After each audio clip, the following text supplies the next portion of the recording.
tumangkad tayo konti. Magandang umaga po sa inyong lahat, mga kapatid. Muntik na. Buti nakabalik. Okay, so, kaya lang hindi pa tayo tiyak.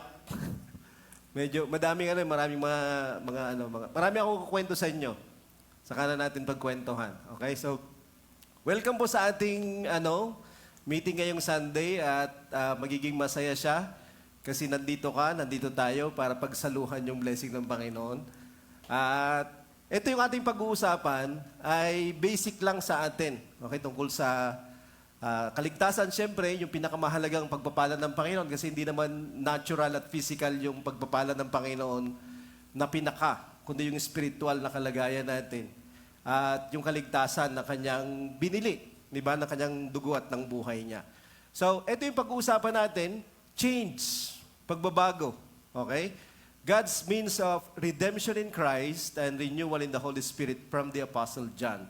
So, ano ba itong pagbabago na to? Ano ba ang patungkol dito? Okay? Ano ba yung sinasabi ni John tungkol dito? So, ang gagawin natin, iikot lang tayo sa ilang mga verses ng sinulat ni Apostle John, yung Gospel of John. At titingnan natin kung paano itong mga pagbabago na to o yung pagbabago na title natin ay mabubuod o kaya mabubuo. So, kanina, nakarinig tayo ng testimony, di ba? Kung paano si Sister Anita, meron siyang before at saka after na buhay. Okay? At merong ganong bago sa Panginoon. Lahat tayo ay luma hanggat hindi tayo nakakabalik sa Kanya, hindi tayo nakakarating sa Kanya. Ang pagbabago ay nasa Panginoon lahat. Okay? At yung pagbabago na ito ay ginugusto niya sa bawat isa sa atin. Okay? Sa paraan ng kanyang pagliligtas at sa pagpapanibago na dinadala ng kanyang espiritu sa mga buhay natin. Ito yung change na hindi mo pagsasawaan, hindi ka magsisisi, at hindi mo ipagpapalit. Ito yung bago at pagbabago na hinihintay mo, na hinahanap mo. Okay? Kung hindi pa. Okay? Ito ay pagbabago mula sa kasalanan at sa pagiging makasalanan. Dalawa po yan hindi lang tayo binabago mula sa kasalanan, kundi sa pagiging makasalanan. Okay? Yung ating kasalanan ay yung mga bagay-bagay na ginagawa natin, nasabi natin, naisip natin.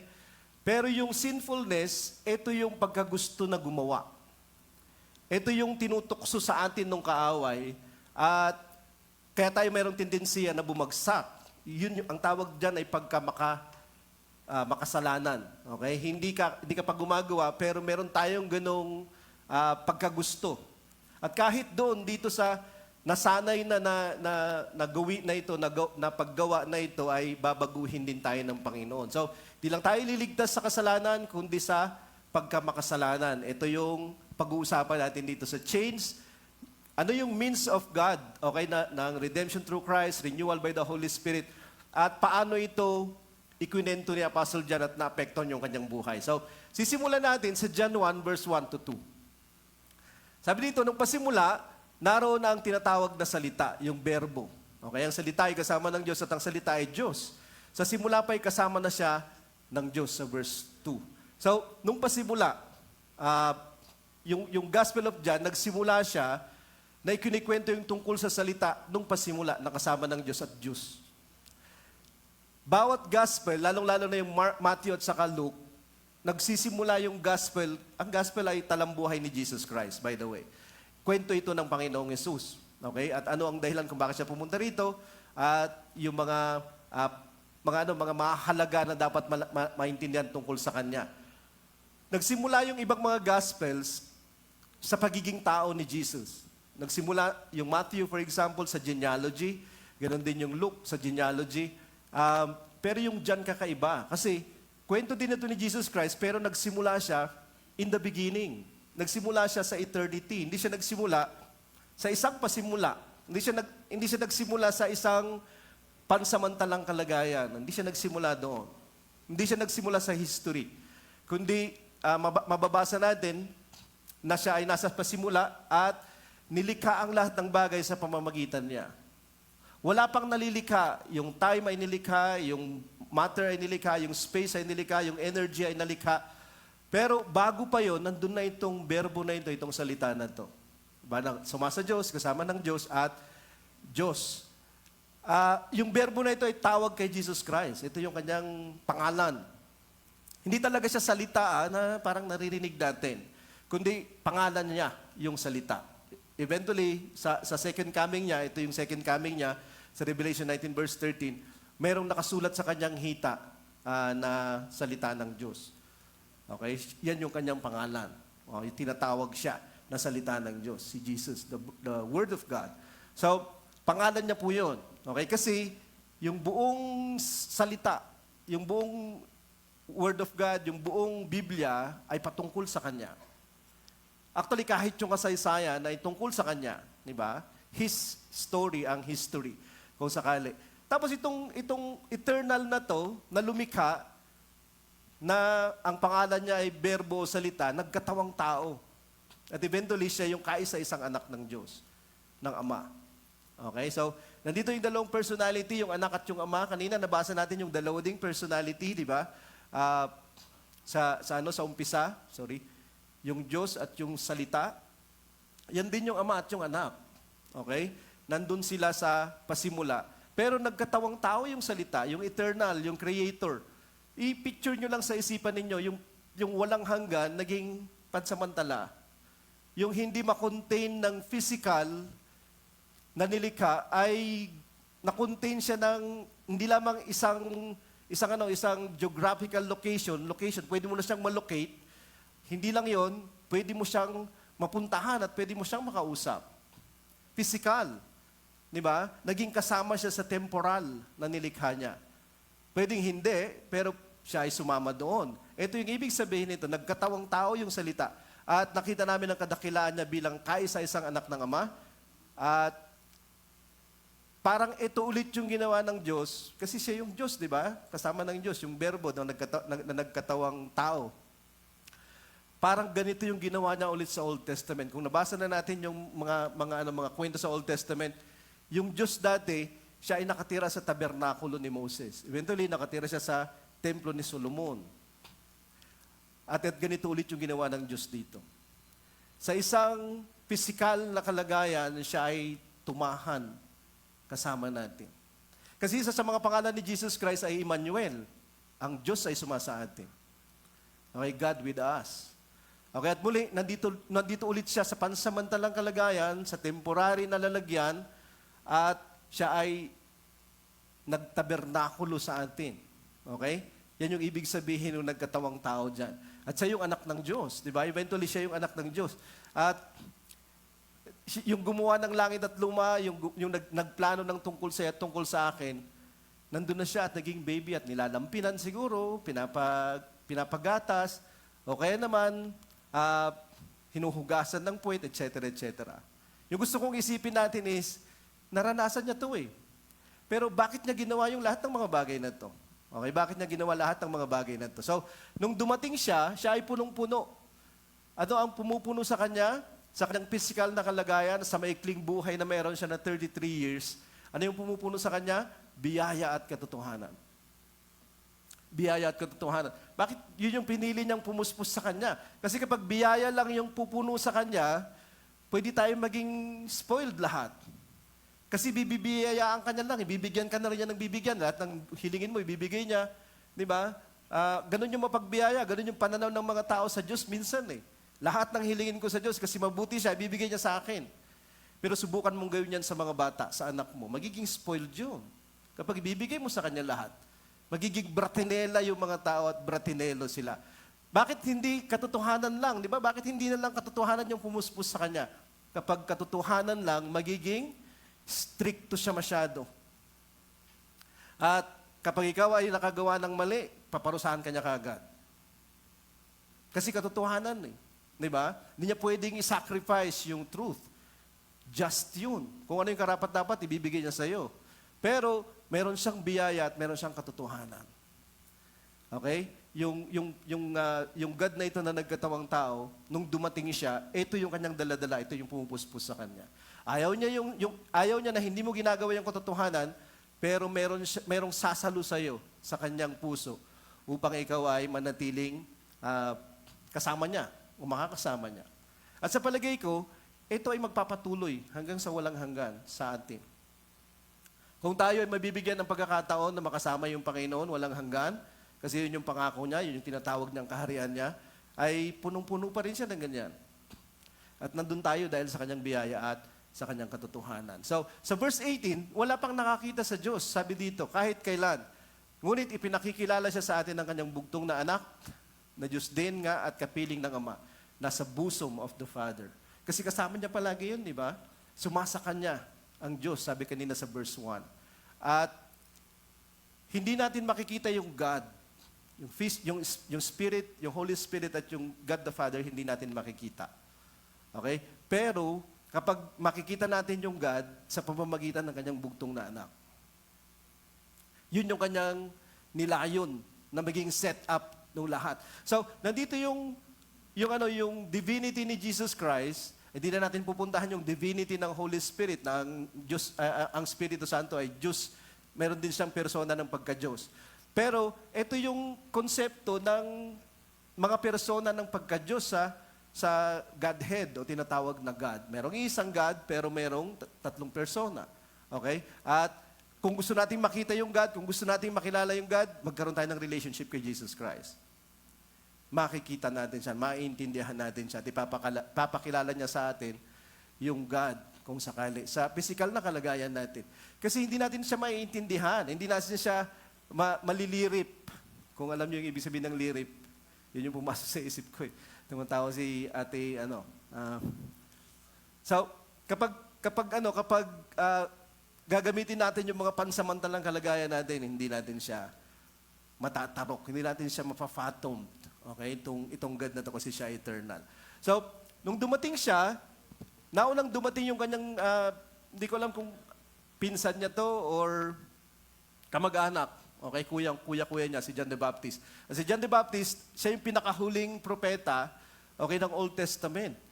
Pero hindi lamang siya magdadala ng mensahe ng God sa tumalikod na Israel, pero magpapakilala din siya ng pagdating ng Panginoong Yesus. At yun yung ginagawa ni John the Baptist. So, binabautismo niya yung mga tao para sila ay malinisan sa mga kasalanan nila. Kasi yun po yung ibig sabihin ng bautismo. Okay? Hindi po siya binyag, napapangalanan ka lang. Okay? Ito ay bautismo na ikaw ay huhugasan sa personal na kasalanan ginawa mo. At lahat sila ay pumupunta kay Juan Bautista. At nung nakita niya si Jesus Christ, kasi si Jesus Christ ay personal din na pumunta sa kanya, sabi niya, kinabukasan nakita ni Juan si Jesus na papalapit sa kanya. Sinabi niya sa mga tao, narito ang tupa ng Diyos. Behold the Lamb of God. Sabi niya, inahandog upang mag-alis ng kasalanan ng mga tao sa mundo. Di ba? Once upon a time, kanta ko to eh. Di ba? Yung kordero ng Diyos na nag-aalis ng kasalanan ng buong sanglibutan. Pero hindi ko iniisip na parte ako doon sa kanyang lilinisan. Hindi ko iniisip na ako din ay kanyang ipinunta dito. Kasi bakit siya dumating? Para mag-alis ng kasalanan. Sino yung makasalanan? Tayong lahat ay makasalanan. Hindi ko sinasabing hindi ka mabait, hindi ko sinasabing hindi ka mabuti sa kapwa mo, hindi ko sinasabing na ikaw ay palamura, pero lahat tayo ay makasalanan. Sa ilang degrees, di ba? At sa anumang kalagayan. At kailangan natin ng tupa. Ito ay terminology sa Old Testament. Kasi sa Old Testament, pag ikaw ay nagkasala, dapat meron kang tupa na dadalhin. Kakatayin yun. Di ba? Yung inosente ay mamamatay para sa may sala. Yun yung palaging ibig sabihin ng sacrificial o kaya atonement na set up ng Old Testament. Kaya lang, palagi silang pupunta doon. Kaya nga, yung templo kung saan kinakatay yung mga tupa, talagang danak yung dugo. Talagang amoy na amoy mo yung dugo. Amoy na amoy mo yung... At ang dugo, sabi ng Biblia sa Leviticus ay, yun yung nagbibigay ng buhay. At tinatanggal yung buhay para i-sacrifice para sa iyo. Kasi yung kasalanan ay pumampatay sa spiritual na kalagayan natin. At kinakailangan mayroong isang inosente na mamamatay para sa atin at yung kanyang buhay ay mai-sacrifice sa atin. Pero nung dumating si Jesus Christ, merong pagkakaiba kasi sabi niya, ito na yung kordero ng Diyos, the Lamb of God. Hindi siya tupa lang ng tao na nagkasala, kundi tupa ng Diyos para sa mga makasalanan.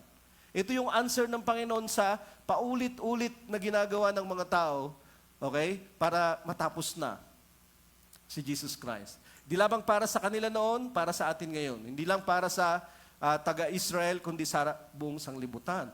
Yung problema ng kasalanan ay ipinunta niya dito. Yung walang hanggan na kasama ng Diyos, may fellowship sila sa persons of Godhead, ay pumunta siya dito at naging physical, naging tao, naging temporal, upang tayo ay tanggalin sa kadena ng kasalanan. Tanggalin tayo dun sa mga kasalanan, o kaya naman patawarin tayo sa mga kasalanan na pinagagawa natin. So, siya yung mag-aalis. Hindi yung anumang diskarte ng tao, o anumang iniisip mo siguro. Di ba? Pagpapakabait na ako, palagi natin sinasabi yon, hindi na ako uulit, palagi natin sinasabi yon. Pero hindi yung mga bagay na yon na gagawin natin, yung mag-aalis ng mga bagay na ginawa na natin. Okay? Sa isip ng Panginoon at na-program lahat yon kasi yung memory niya mas malaki kaysa sa pinaka-advanced na AI. Di ba? Yung memory niya, alam niya lahat. Yung mga pinagagawa natin. Alam niya lahat. Walang public, walang private sa Kanya. Walang past, walang present sa Kanya. Lahat, kitang-kita niya lahat. Ito yung God na to. At alam niya kung yung mga tao ay dumidepende kay Jesus o hindi. Alam niya kung sila ay lumalapit para sa kanilang paglilinis ng kasalanan o hindi. Okay, so yan si Jesus. Yun yung dahilan kung bakit siya pumunta rito. Okay, tanggalin yung kasalanan ginawa natin. Tapos sa chapter 2, biglang nagkwento si John, kasi si John po yung ating binabaybay, yung ating pinag-uusapan. Sa chapter 2, bigla siyang nagkwento ng tungkol sa marriage. Okay? So ito dito nangyari yung kanyang first miracle. Ginawa niya yung alak, yung tubig na maging alak. Hindi po ito yung lugar ng Bible na nagsasabi na pwede tayong uminom ng alak at okay lang. Okay? Kasi minsan, yun yung sinasabi ng madaming nakakabasa nito, even believers. Okay, pwede ba na minom ng alak? Kasi tingnan mo si Jesus Christ, napakarami ng ginawa niya. Parang isang truck ng alak yung ginawa niya. Okay? Kung mabibigyan mo ako ng isang truck ng alak na tubig, tapos lasang alak, pwede mong inumin. Pero kung ikaw ay bibili dun sa tindahan, yun, may question yun. Kasi iba to eh. Di ba? Miracle to eh. Okay? So, pagbasahin natin, nakaka-interest siya. So, inimbita si Jesus at ang mga tagasunod niya, nang maubos ang alak sa handaan, sinabi ng ina ni Jesus sa kanya, naubusan sila ng alak. Bakit mahalaga yung alak? Kasi sa kanilang wedding feast, kasi ang piyesta ang wedding, 7 to 8 days daw yan, na dire-diretso. Nagpapakain lang, nagpapainom yung mag-asawa, at yun yung ginagawa nila. Kapag merong ganyan, siyempre, piyesta, di ba? Parang kasayahan. Joy yung dala niyan. Pag naubusan yung alak, oops, naubusan ng joy. Parang gano'n, di ba? Anong nangyari? So, parang kahihiyan sa kanila. Yun yung kanilang tradition. So, sabi ni Mary sa kanya, naubusan sila ng alak. Anong gagawin? Bakit niya sinabi yun? Bakit kay Jesus niya sinabi? Ito yung kanyang first miracle. So, obviously, hindi pa siya gumagawa ng himala. Siguro alam ni Mary, di ba, na ikaw naman si Messiah eh. So, gawan mo ng paraan. Nakakahiya naman. Di ba? O kaya, pwede siyang mabindictive ba? Yung siya ay, kasi bigla siyang nabuntis eh.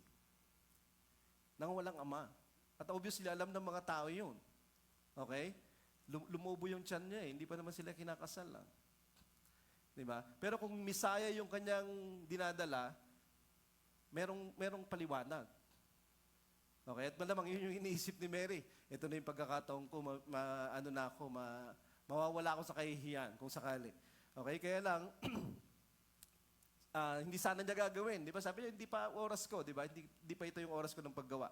Pero pinagbigay niya yung mag-asawa. Sabi niya, pagdala kayo ng tubig, may 6 na tapayan doon na ginagamit ng mga Hudyo sa ritual nilang paghuhugas.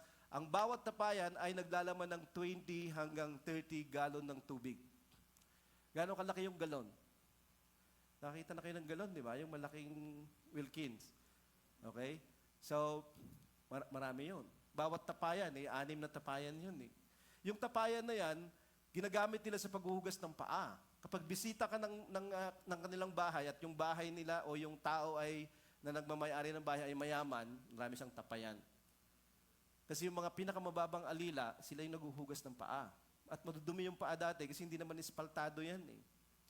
Okay? At walang mga dimotor na mga sasakyan. Puro mga hayop yung kanilang mga ginagamit na mga pang-transport. At siyempre, yung kanilang mga dumi, nandun lang sa mga kalsada, naaapakan ng mga tao siguro, kaya natutuyo, etc. Kaya sila hinuhugasan. Pero kapag hinugasan ka dati, ibig sabihin, welcome ka. Okay? So, yun yung dahilan kung bakit madami nilang mga tapayan doon, panghugas talaga ng payan. So, sabi ng Panginoon, dalhin nyo sa akin, so 20 to 30 gallon, sabi nila, madaming alak yan, kung sakali. Sinabi ni Jesus sa mga tulong, punuin ninyo ng tubig ang mga tapayan, pinuno nga nila ang mga ito. Sila lang yung nakakaalam kung ano yung nangyayari. I-picture natin. Pag magbabasa tayo ng Biblia, dalhin natin yung sarili natin doon, tapos i-picture natin siya sa isip natin. Okay, so hindi alam ng lahat na mayroong nangyaring himala dito. Ang nakakaalam lang nito, itong mga katulong na yan. Yung mga servants.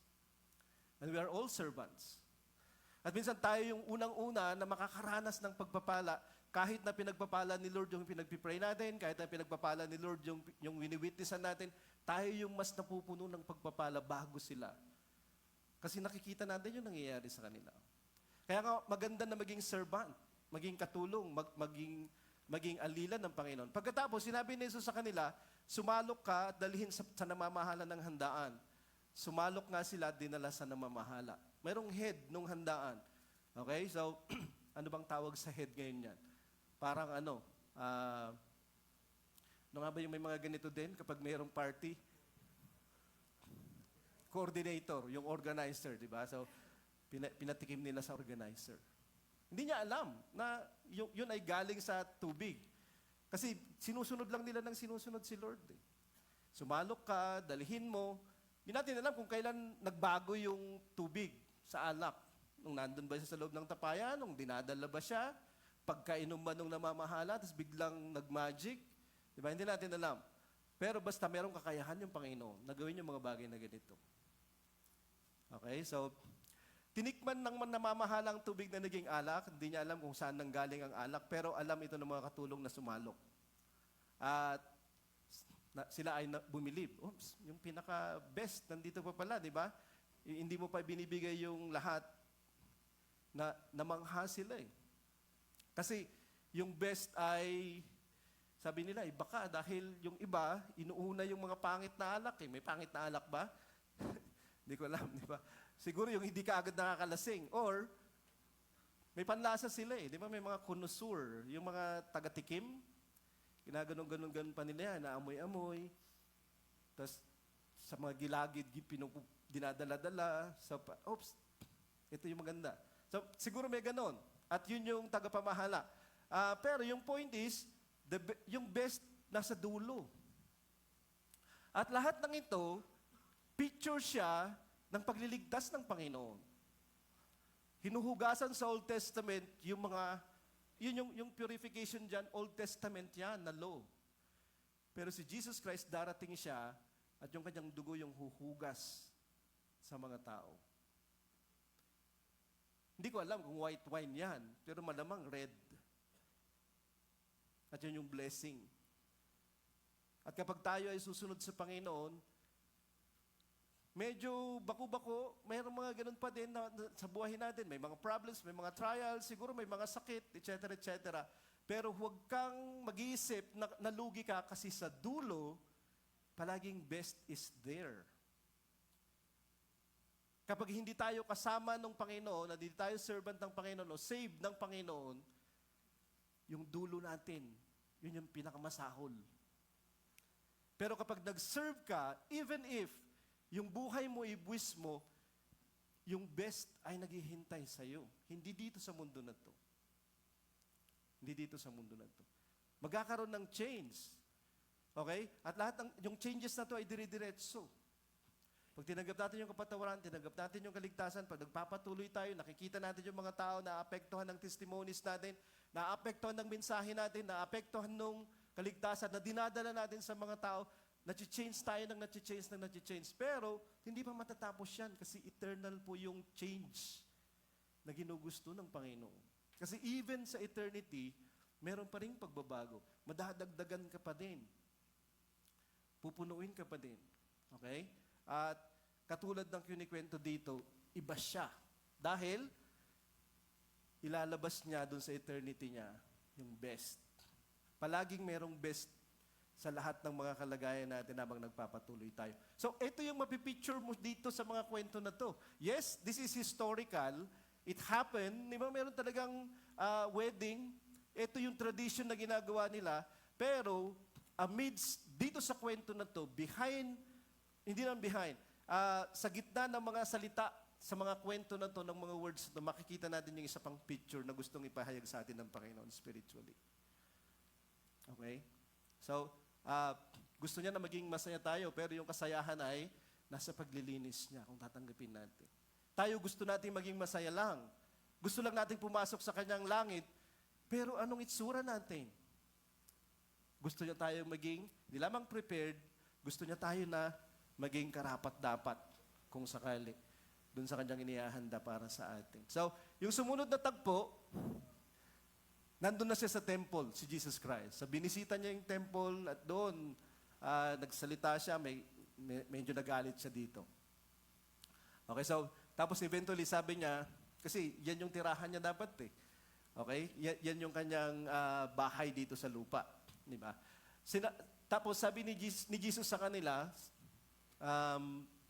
kasi nagalit siya dyan, gibain ninyo ang templong ito at sa loob ng 3 araw itatayo kong muli. So, destroy this temple and in 3 days I will build it up. I will raise it up. At sabi nila, kasi yung temple na to, yun yung temple ni Herod. Okay? Pero ito yung second temple, kasi yung first temple sinira ng mga Babylonia. Okay, sinira ng mga Babylonia yung 400 years before. Tapos itinayo siya ng mga Israelites from Babylon after 70 years ni King Nebuchadnezzar. Kaya lang, ang tumapos at nagpaganda nito ay si Herod. So yun yung nakikita niyang templo dyan. At sabi niya, siraan mo yung templo na yan, itatayo ko siya in 3 days. Sinabi naman nila, ginawa ang templong ito ng 46 years. Sorry. Okay? So huwag kang magmagaling. Okay? Oo, alam kong karpintero ka, pero in 3 days, hindi mo may tatayo ito. Ang daming taong gumawa nito. Okay? 46 years na itinayo, tapos 3 araw lang, di ba? Totoo yun eh. Pero hindi naiintindihan ng mga tao na ang templong tinutukoy ni Jesus ay kanyang katawan.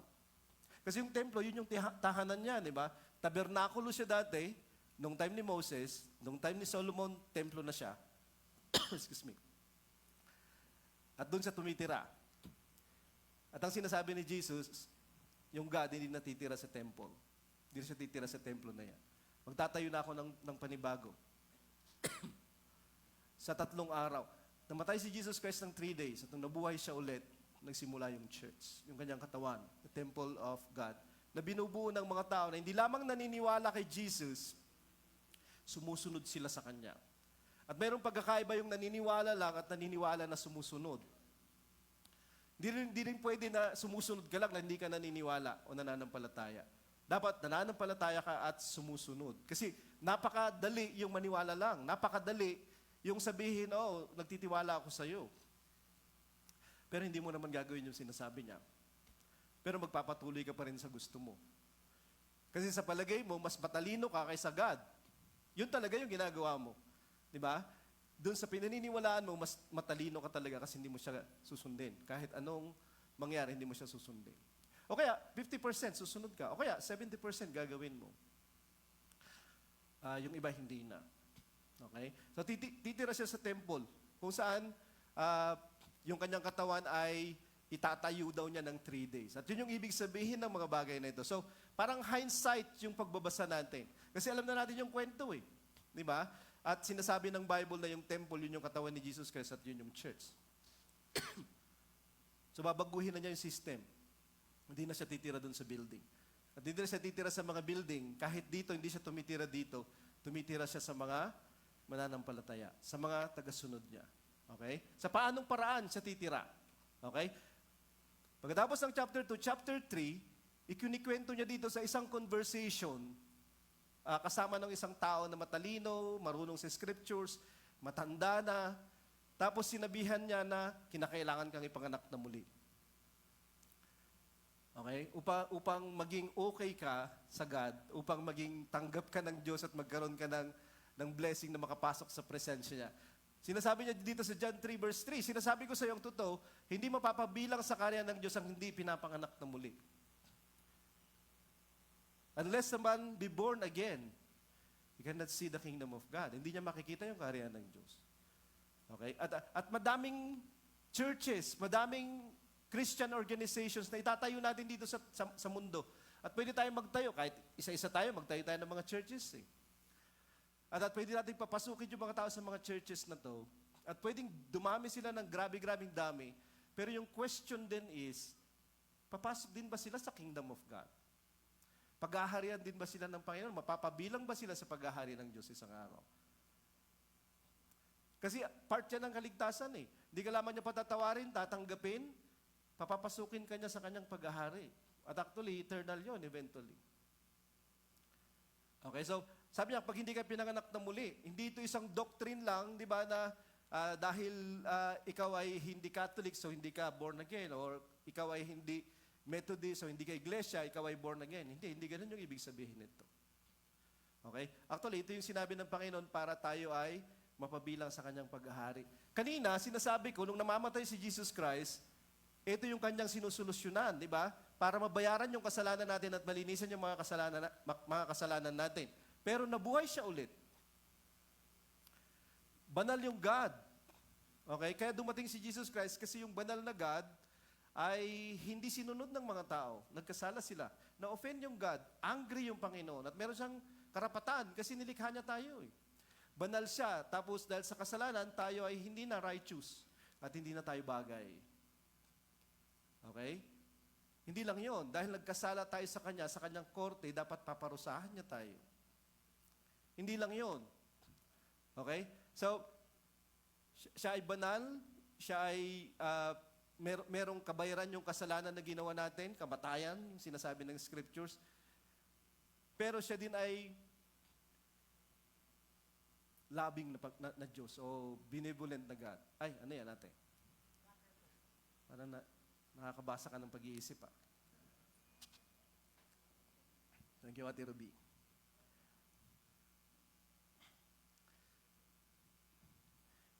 So, banal siya. Paano tayo magkakaroon ng relationship sa Kanya na nagpapatuloy? Hindi tayo banal, hindi tayo matuwid. Okay? Kaya si Jesus Christ nagkatawang tao para i-represent niya yung bawat isa sa atin. At i-perfect niya yung buhay sa kabanalan. Para yung kabanalan na yon ay imputed sa atin kung magtitiwala tayo sa Kanya.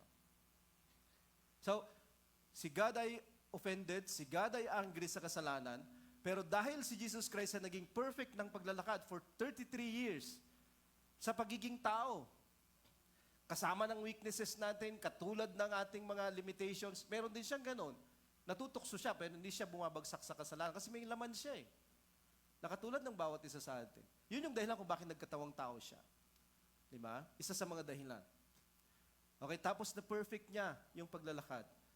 Upang merong mag-represent sa atin na banal na tao, kasi hindi tayo mga banal sa korte ng Diyos. Okay? Isipin mo na lang kung isang beses lang halimbawa pumalpak si Jesus Christ. Wala na, disqualified na. Hindi na tayo makakarating sa Ama. Hindi na tayo tatanggapin kahit kailan. Tapos tao siya, so ibig sabihin mortal siya, mamamatay siya. So namatay siya sa krus. Bakit siya namatay sa krus? As a criminal? Kasi tayo ay kriminal sa korte ng Panginoon. Kasi dinadala niya tayo, nire-represent niya tayo. Upang yung kanyang kamatayan, yun na yung dapat maging kamatayan natin at siya na yung kumuha nun. So nabuhay siya para sa atin, namatay siya para sa atin, tapos nabuhay siya ulit. Bakit siya nabuhay ulit? Para ipamuhay natin yung buhay niya, nakatanggap-tanggap sa Ama, na mayroong katuwiran. Sa Espiritu Santo yun. So, nung namamatay siya sa krus, yung kasalanan, binibigyan niya ng sagot. Pero kapag ikaw ay pinapanganak na muli, magkakaroon ka ng buhay sa pamamagitan ng Espiritu niya, magkakaroon ka ng, yung kabanalan niya, ibibigay niya sa atin. Yung kapangyarihan ng pagsunod sa Kanya ay ibibigay niya sa atin. So yung Kanyang kamatayan, sinasagot niya yung ating kasalanan. Yung Kanyang buhay sa Espiritu Santo, sinasagot niya yung ating sinfulness. Kaya nga mayroong mga bago na nandun. Love, peace, joy, kindness, long-suffering, etc., etc. At yung power ng Panginoon. Sumagot si Jesus, di ba? Hindi mapapabiling sa karya ng Diyos ang hindi papanganak na muli. Kung may ticket doon, ito yun. Sa kingdom of God. Di ba? Kinakailangan kang maborn again. Ito yung sinasabi ni Jesus. Nung sinabi ni Nicodemo, paano maborn again? Ipanganak ka sa pamamagitan ng tubig at spirito. Panganak ka sa tubig at Espiritu. Eventually, ito ay mabautismon ka sa tubig at mabautismon ka sa Espiritu Santo. Alam mo kung nababautismon ka sa tubig kasi mararamdaman mo yung tubig. Alam mo din kung ano yung nangyayari sa iyo kapag napifeel ka ng baptism ng Holy Spirit kasi mararamdaman mo din yung presensya ng Panginoon. Merong physical na water, merong spiritual na water. Kasi yun yung sumisimbolo sa Espiritu Santo. At pawang paghuhugas yun at banal na presensya yung dinadala niya sa atin. So, sabi niya, itatayo ko yung templo ko, pero yung templo, dun siya titira. At sabi niya, ito yung katawan na kanyang itatayo after 3 days. At yun yung simbahan, yung mga tao na nakatanggap ng Holy Spirit ng Day of Pentecost. Okay, pagkatapos niyang mamatay at mabuhay ulit after 3 days, Day of Pentecost, 49 days after nung Passover. Siya ay, yung Holy Spirit ay tinanggap. 40 days after niyang mamatay, umakyat si Jesus Christ. After 10 days, dumating yung Holy Spirit na magbibigay sa atin ng kanyang buhay. Tayong mga empty na vessel, empty na temple, titirahan na ng Panginoon. At kanyang i-maintain yung temple na yan kasi temple niya tayo. I-maintain niya tayo kasi pag-aari niya tayo. Okay? Sabi niya, destroy that temple, I will build it in 3 days. Pero anong kwenta ng temple, anong kwenta ng bahay kung walang nakatira? Di ba? Buti pa yung kubo, may nakatirang tao, di ba? Sabi nila. Pero yung bahay na simento nakatira ay, hindi nyo ba alam yun? Kwago. So, titirahan niya kasi, kaya siya magtatayo ng temple. Kaya, yung mga mananampalataya niya, sila na magiging temple. 1 Corinthians 3 verse 16, di ba? Mababasa natin, tayo yung temple ng Panginoon, yung Espiritu niya ay nakatira sa atin. Katulad nung dati. Pero sa ibang pamamaraan, para baguhin niya tayo, para bigyan niya tayo ng iba, para tayo ay maging pagbabago at gumawa ng pagkakaiba sa iba. Magiging iba na yung ating takbo, magiging iba na yung pamumuhay natin. Hindi na pwedeng katulad pa rin ng dati kasi nga change yung dadalhin niya. Di ba?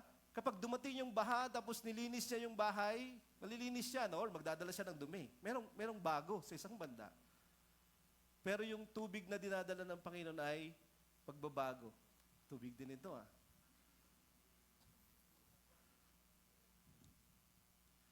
Makatapayan na yung susunod. 20 to 30 gallons. Okay?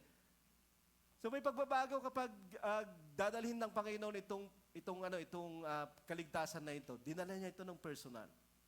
Mind you.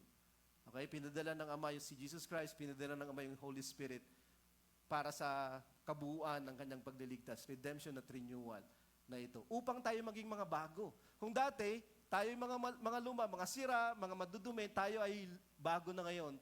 Tayo ay meron ng gamit at tayo ay mga malilinis na. Meron tayong gamit na kakaiba sa isang banda. Di ba?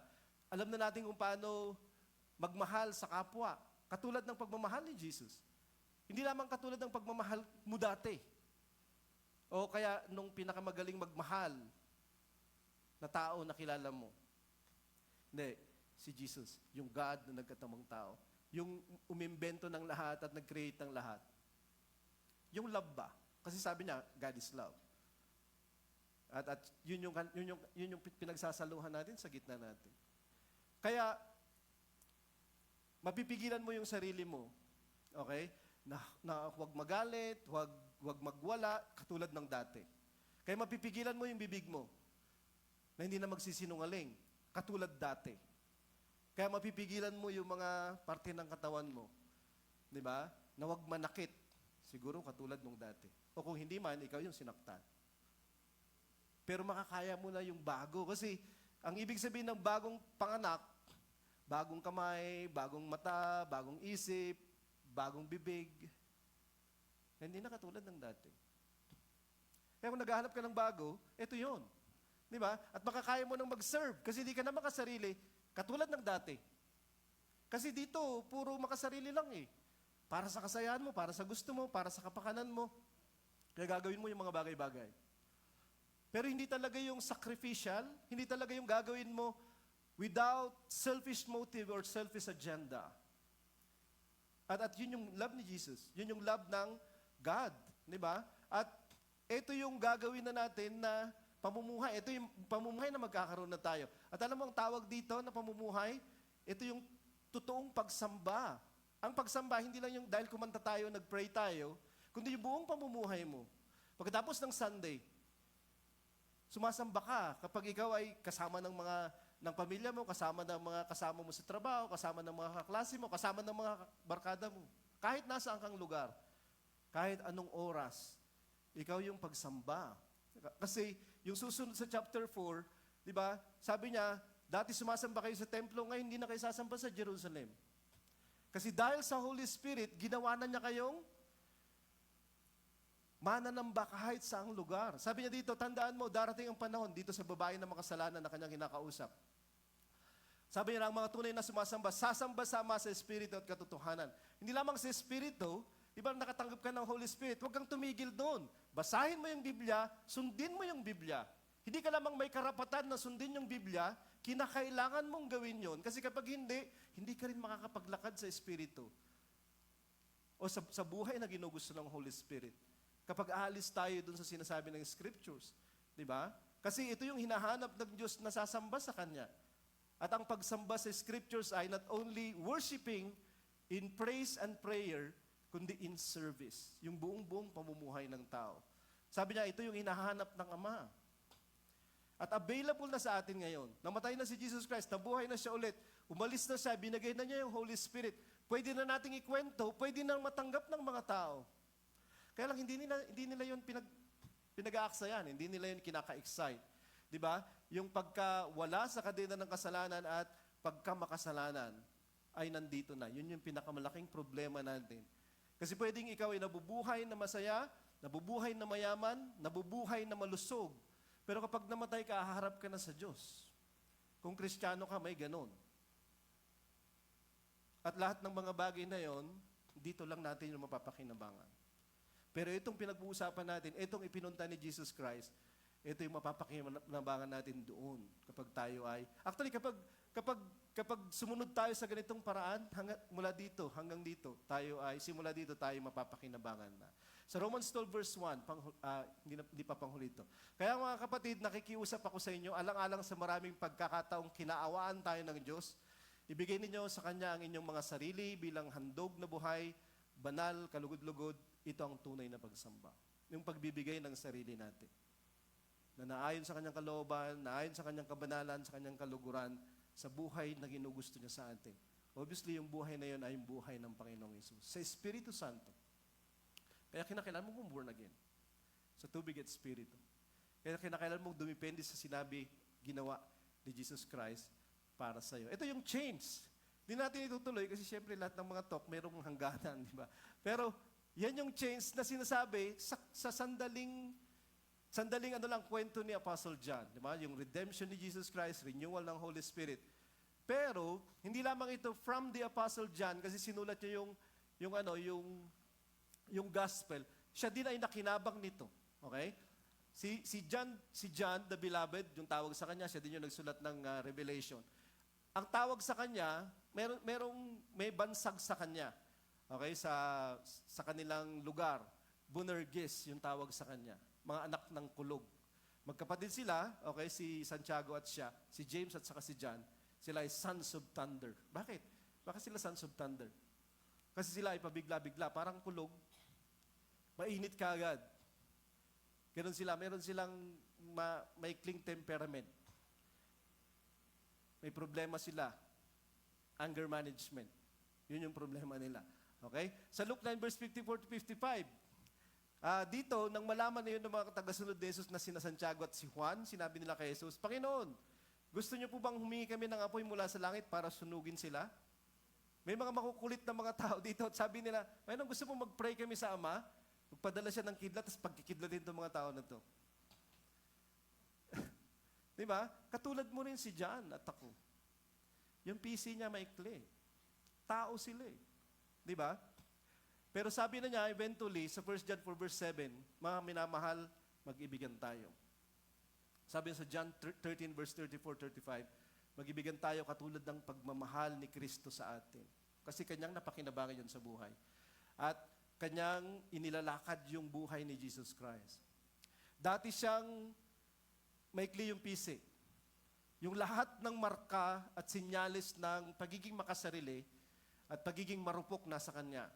Pero ngayon, iba na yung kanyang sinasabi. Iba na yung kanyang ginagawa. Si John ay nakinabang din, di ba, sa ikinikwento niya. So, hindi na lamang ito God's means of redemption in Christ and renewal in the Holy Spirit from John or according to John, pero para kay John din at para sa ating lahat. Hindi na lamang si John isinulat niya ito, kundi napakinabangan niya ito at ngayon isinusulat niya sa atin, nababasa natin, upang atin ding mapakinabangan yung pagdating dito ng Panginoong Hesus. Yung pagbibigay niya ng kanyang buhay, yung kanyang pamumuhay sa katwiran, yung kanyang pagkabuhay muli sa mga patay at pagdating ng kanyang banal na Espiritu Santo. At maging kasama tayo dun sa mga binago. Na isang araw, makikilala niya yun. Kasi siya yung nagbabago sa atin ng personal. Hanggang ngayon, tayo ay masterpiece. Tayo ay binabago pa rin ng Panginoon sa kanyang, sa lahat ng kalubusan na gusto niya.